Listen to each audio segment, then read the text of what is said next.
ए भैया मास्टर साहब यह बा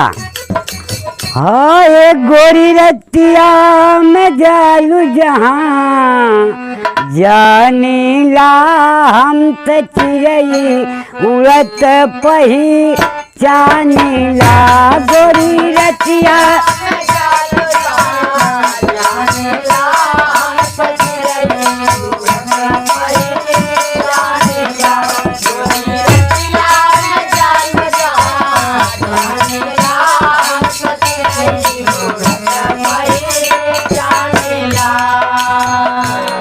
अच्छा तो भैया इतो मनोरंजन भरे गीत रहा, लेकिन यशोदा मैया से सखियन कहत का हैं कन्हैया के ओरहन उलाहना लेके गई हैं। कहे मैया कहे मैया कैलू दुलार बड़ा भारी हो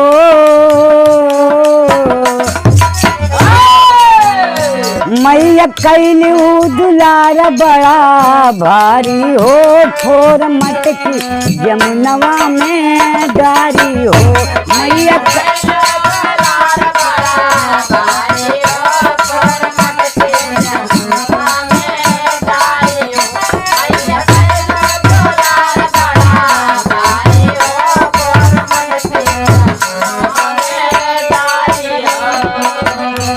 ए मैया तोहार कन्हैया निस्दिन और रहन करत हैं और का कहे कबहू न रोकलू ललनवा के अपने कबहू न रोकलू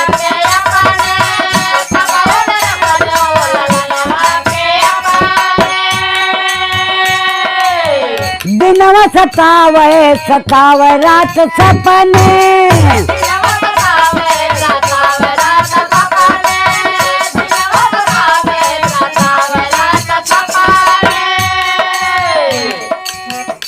माई जबरी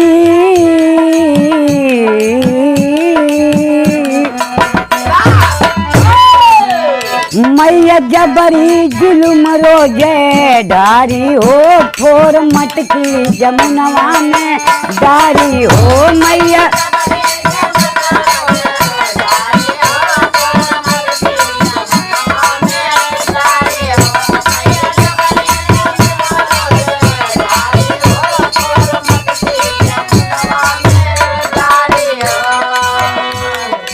कहे इतने ना जब हम सखियन दही बेचे जाई गोकुला नगरी तुआ समय का कैले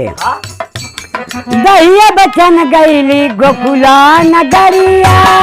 दहिया बचन गईली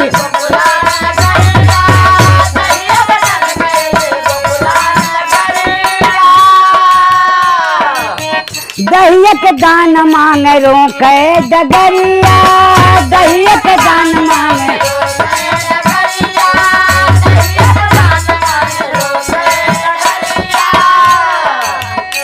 कहे फाड़ी दे हमारी सारी हो फाड़ी दे हमारी सारी हो फोर मटकी जमुनवा में जारी हो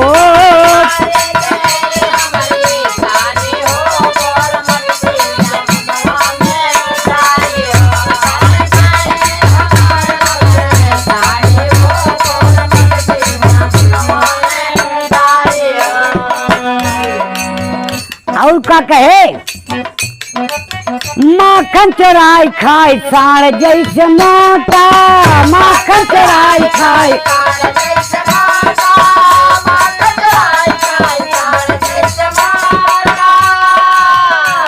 कहे माई तोहार कन्हैया चोरी कैके इतना खात बा कि एकदम छुट्टू साढ़ भव। माखन चराई खाई साढ़ जैसे मोटा।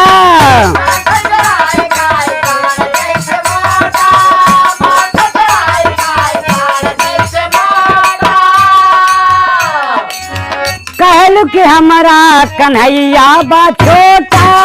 कहलू कि हमारा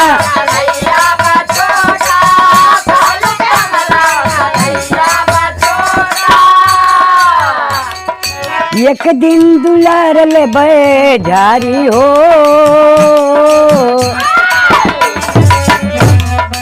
एक दिन दुलार ले बे झारी हो, फोर मटकी जमुनवा में जारी हो। एक दिन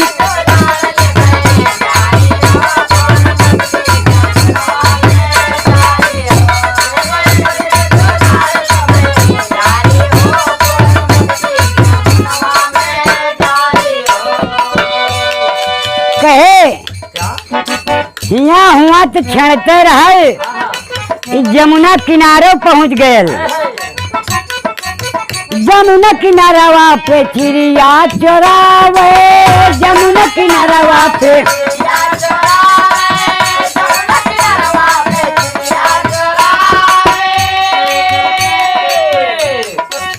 बसिया बजाए, बसिया बजाए हम सबके नचावे, बसिया बजाए